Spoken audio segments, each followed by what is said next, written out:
கொய்யா சீசன்ல கொய்யாப்பழம் சாப்பிட்டா நமக்கும் நல்லது, கொய்யாப்பழம் விற்பதுக்கும் நல்லது. என்னடா இப்படி பேசுறேன்னு நினைக்கிறீங்களா? அதுல நீங்க அவ்ளோ ஆச்சரியப்படுற அளவுக்கு இது உடம்புக்கு அத்தனை நன்மைகளை தருது. இனிமே எங்க கொய்யாப்பழம் பார்த்தாலும் என் நினைவு வந்து உடனே வாங்கி சாப்பிடுவீங்க பாருங்க. ட்ரை பண்ணி பாருங்க. குழந்தைங்களுக்கு தினமும் கொய்யாப்பழம் சாப்பிட கொடுங்க. இது அவங்களோட உடல் வளர்ச்சிக்கும் எலும்புகள் நல்ல பலம் பெறவும் ரொம்பவே உதவும். அது மட்டும் இல்லாம வயிறுல புண் இருந்தா அதை உடனே குணப்படுத்துற ஆற்றலும் இந்த கொய்யாப்பழத்துக்கு இருக்கு. கொய்யாப்பழத்தை கடிச்சு சாப்பிடணும்.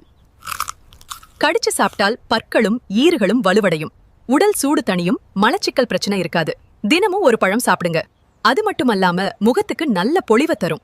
தோலில வறட்சி நீக்கி சுருக்கம் வராம தடுத்து இளமையாக வச்சுக்க உதவும். ஏன் கொய்யாப்பழம் சாப்பிடணும் தெரியுமா? இது விலை ரொம்ப குறைவு, ஆனா உடலை நல்லா வலுப்படுத்தும். காய்ச்சல போக்குற குணமும் இதுக்குண்டு.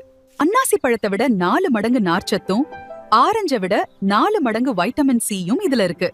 அதுவும் இல்லாம இது உடல்ல நல்ல கொழுப்பு அதிகரிக்கும், மலச்சிக்கலை தடுக்கும், நம்ம பார்வை திறனையும் அதிகரிக்கும். குறிப்பா மன அழுத்தத்தை குறைக்குதா.